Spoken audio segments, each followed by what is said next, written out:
How y'all doing? Happy Sunday. It is a gloriously warm day here in my neck of the woods. So I am really happy with this opportunity to welcome you and say hello and do this at this time of the day when I am able to relax and sort of dive into things without having to worry about anything for later. Um, so, welcome. My name is Kimberly Cato, and I am the founder and executive director and registered psychotherapist of True Roots Counseling Services, where we are purposing to transform trauma into triumph. Um, on this channel, I share wisdom about a wide variety of topics. And we we do this, or I do this, to help us transform into the very best version of ourselves. And to do this, I seek truth in sort of a Socratic dialogue kind of fashion of inquiry, freedom of expression, and lovers of knowledge. I just love to learn and know those things that I don't know. And so this channel is really the platform that I found to seek truth. So if you're a truth seeker, thank you so very much. Please join me on this grand adventure and personal triumph for self-discovery and personal triumph. Yeah. So September is the month that we are purposing to understand seasonal affective disorder, S.A.D, and really in preparation for the darker months when we are lower kind of in mood and energy, and our levels of serotonin have decreased in relation to the amount of sun that we get in a day. Um, and so, just in preparation for the fact that the darker periods are coming, uh, we're setting aside September to actually dig into understanding seasonal affective disorder and things that affect our moods. So, the first week, this is the third part of a four-part series. And this week, we're talking about seasonal affective disorder and other causes of mood swings for women. So the first week, we really dove into seasonal affective disorder, generally speaking. Second part was diving into mood swings in men and comparing that to what can happen with seasonal affective disorder, and how to differentiate the two. And this week, we're talking about seasonal affective disorder, um, based on the foundation we've already laid. So if you haven't seen the first or the second iteration of this episode or this series, go back and look at episode 1 and episode 2, and then you'll get a sort of foundation of what we're going to be diving into today, because today we're looking at how mood swings affect women and what are the causes. So many conditions and lifestyle choices can cause women to experience mood swings. These um, include like premenstrual syndrome, PMS, um, perimenstrual dysphoric disorder, which is PMDD, puberty, stress, hormonal imbalances, pregnancy, and menopause. All these things can affect the moods of women in varying variations and different degrees. So let me just scroll up here so I can sort of deep dive into what each sort of stands for. Now, I'm pretty sure that you'll know PMS. And if you haven't experienced it because you're not a woman, or because you don't actually have the emotional dips or the lows or highs or feelings of PMS, God bless you. But if you do, you know that there's a certain rhythm to your cycle, and with that comes all manner of different things. That comes, the desire for certain things. You crave certain foods.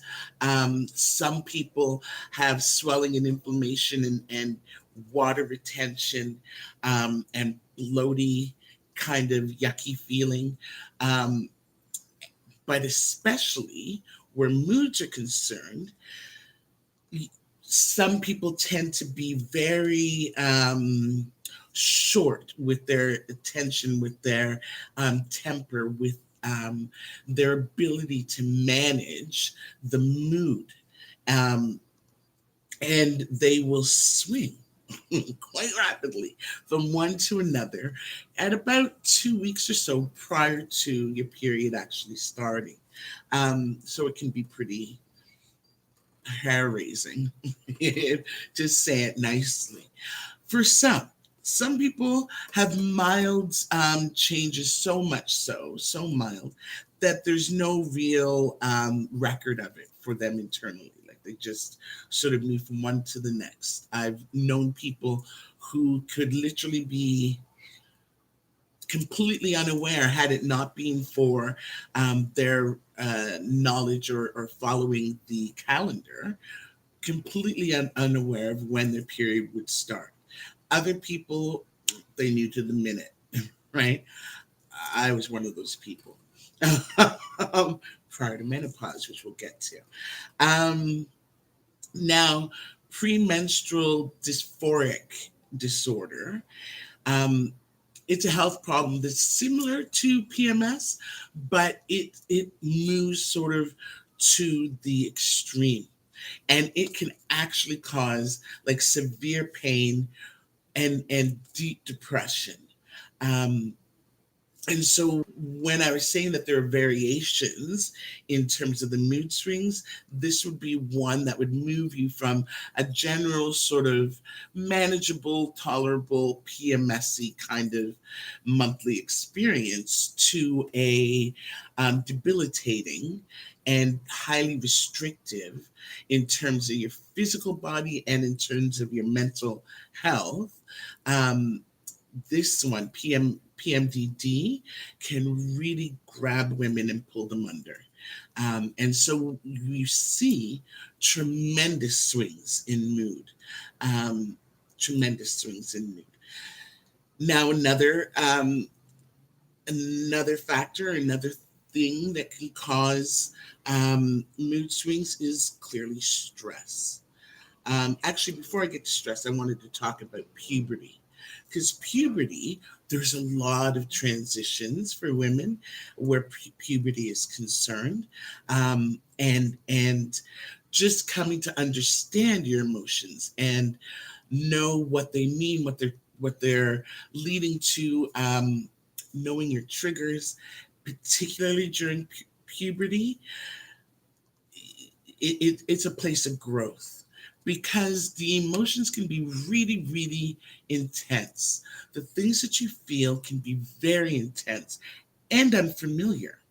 And so it's interesting. I was working with a young lady who was actually transitioning from male to female and on hormones and all manner of things. And this individual was 22 at the time when I was working with them. And um, it was really quite interesting. The because she was on hormone taking hormones to help with the transitioning, and was completely caught off guard by the emotional end of the hormones, and particularly in introducing cycles and even the intensity of mood. It was an entirely new experience, which brought light to me about really that transition. um, from childhood to adulthood, when you're going through puberty and you're making that change, and the onslaught of emotions. So definitely in puberty, lots of mood swings. Um, so then the other factor, of course, was stress. I don't even know what to say about stress. Stress, when you have deadlines and work engagements, or um, bills and financial issues, or car accidents or car wrecks, or car problems, even needing oil changes and flat tires and these sort of things. If it's in a single moment, it's an issue you just come up to and move along from. But if there's accumulative stress, so your work is really stressful and high demand, you're having financial difficulties, your car is breaking down, your boyfriend or girlfriend or partner is irritating as all get out, and all of these stresses are piled one on top of the other for you, trust me, your moods are going to be highly erratic and swinging left and right. um, so just be forewarned.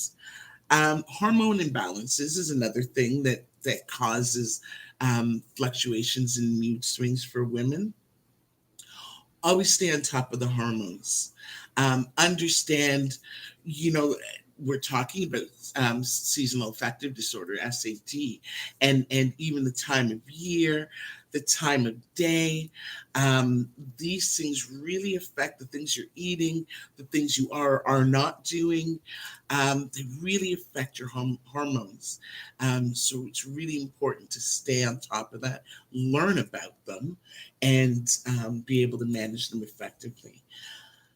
Um, Needless to say, pregnancy, of course, affects your moods. And clearly, because there's so much happening in your body, you're making a human, and your hormones and your everything in you is working together to make this wee baby. As a result of that, the moods can definitely swing. And then we land on menopause. Um, and even you can be menopausal, you can be premenopausal. I didn't know that until I was that premenopausal. And it really caught me off guard. I didn't know that. And there she goes with her bell. I didn't know that the premenopausal was in there as well. But this is a time when your body is beginning, it falls into the hormone imbalance place. Your body is beginning to prepare to stop your menstrual cycle. It's decreasing in estrogen, and just that shifting causes huge swings, huge potentially. Um, so being aware of where you are in terms of your time of life, if you're um, prepubescent and you're beginning puberty, that's one stage. If you're a little older, like me, I'm in my 50s, you can be met in menopause or premenopausal, which leads into menopause. It's like a test run for the big events. It's really wonderful. um, and so just being aware of those transitional periods in your life is really important.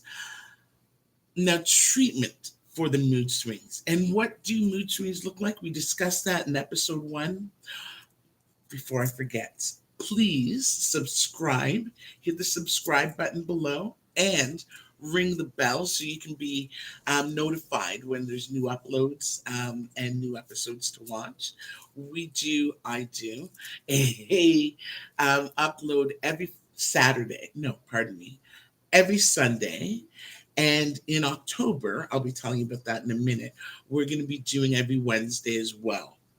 Um, so, treatments for mood swings. What sort of things can you do? There are a variety.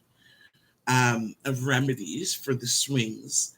Um, and they're available to address the moods. They are available to address even the hormonal imbalances.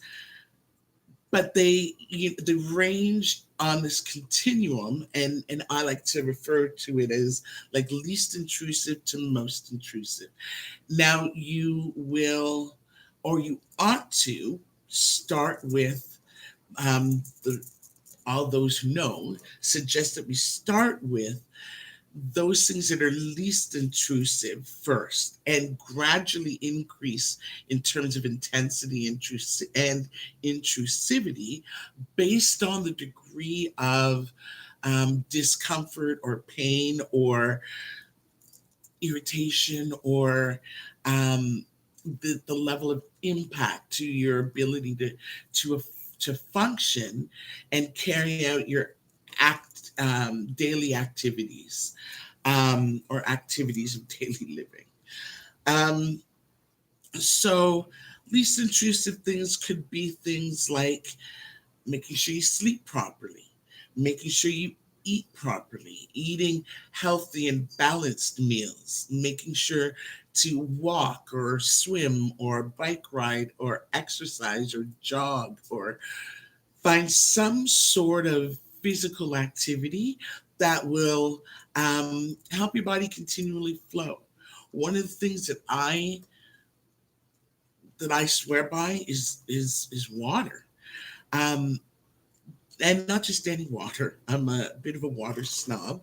I'm an alkaline water drinker, but um, and I heard many years ago. I think I've been drinking. I started with reverse osmosis water and moved to alkaline water, but started about 12 years ago, easily.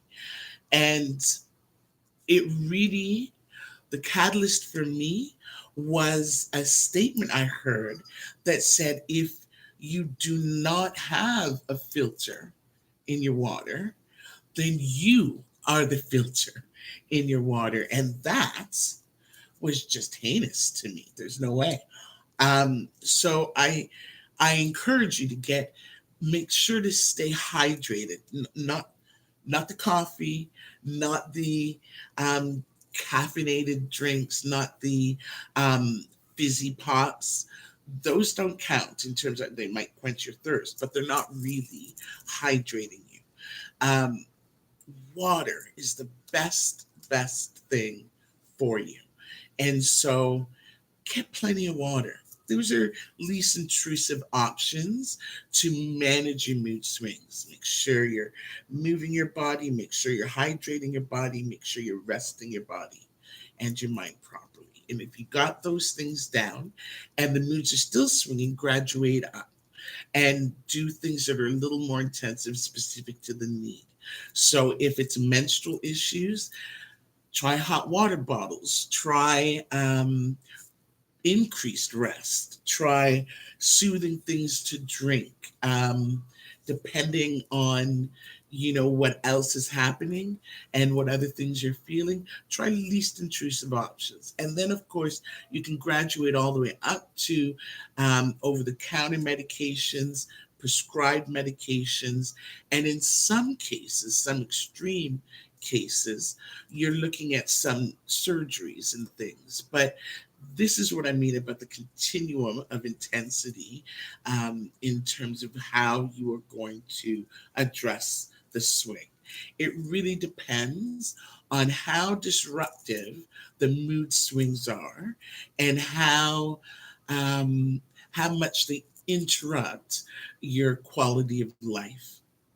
And so you sort of graduate on that continuum of intensity based on those other factors.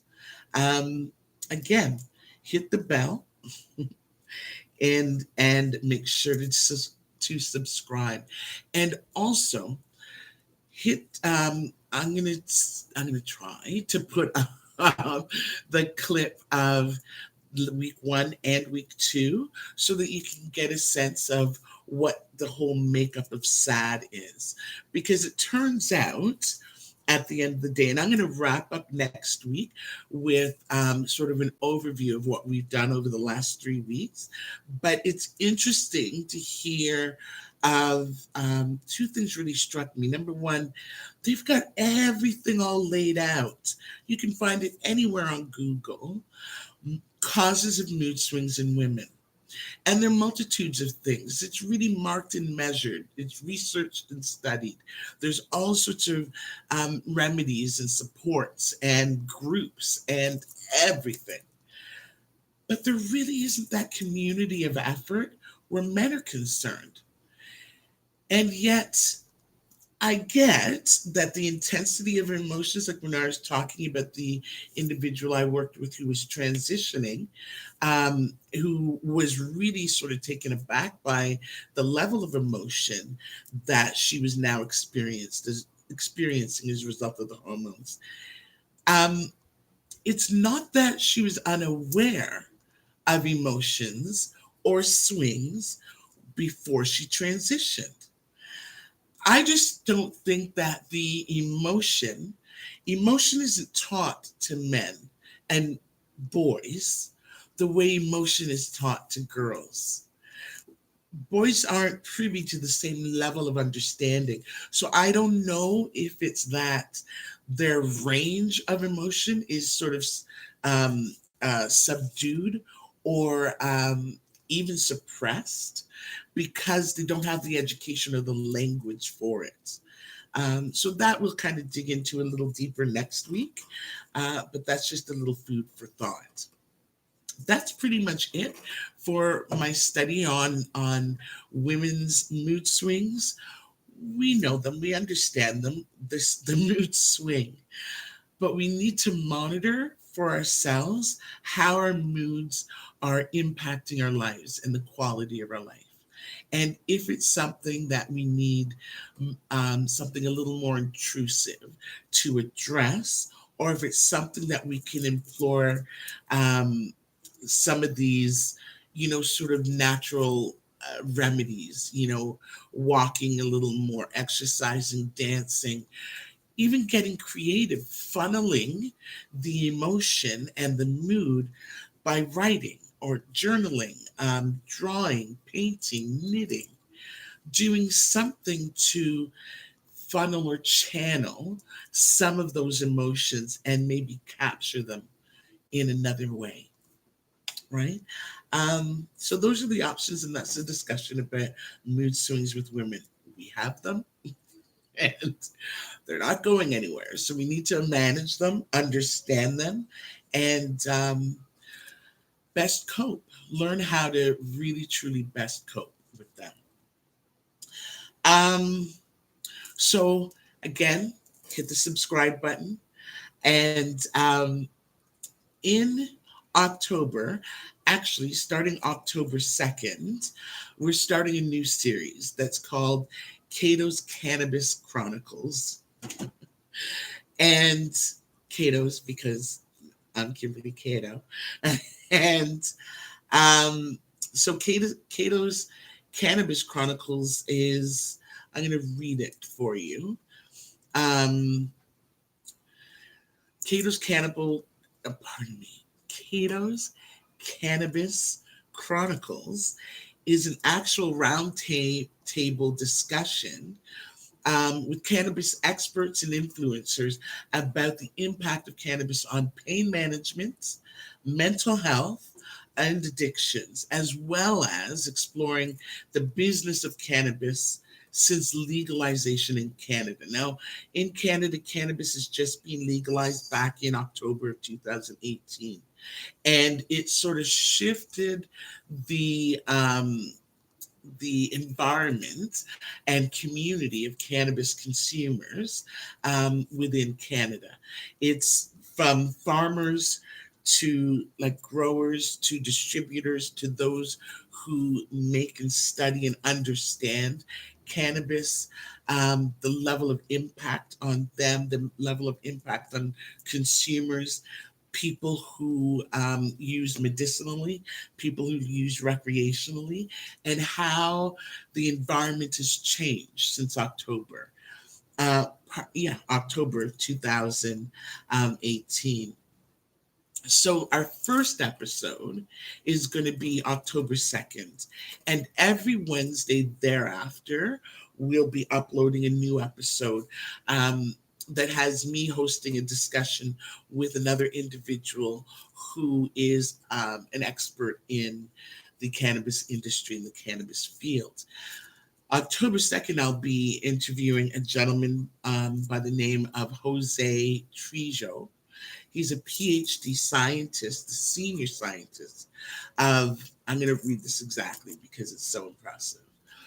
Jose is the senior scientist of Translational Addiction Research Laboratory at the Center for Addiction and Mental Health in Toronto, otherwise known as CAMH. His greatest accomplishments, one of many, is that his accomplishments include being one of the few scientists worldwide having successfully completed several clinical trials using THC and CBD combinations. So he did a huge study here in Toronto with people who were wanting to either decrease their consumption or eliminate it entirely. And he used both THC and CBD combination, a 1-to-1 ratio, to do this clinical trial. And so I won't give out what it is that he discovered and what he is doing moving forward, but it's a wonderful discussion. And that's our first episode on October 2nd. Um, that's it for now, I think. Again, subscribe. Make sure to hit the bell so that you can be alerted when we upload new episodes. Stay tuned for the October new series, Cato's Cannabis Chronicles. It'll take me a while to make that roll off my tongue without sort of. Um, and then below also, I have a Facebook group, a private Facebook group that's really about transforming trauma into triumph. And that's what it's called exactly. So, for you truth seekers, those who are wanting more information about the things that we learn and share, and those who are learning and sharing and want to come together in a group format, please come join my private Facebook group. I've also put down things for you to connect with me. My website and my LinkedIn page are my two homes. Between Facebook and LinkedIn, that's kind of where I dwell. And so be kind and gentle with yourself and with others.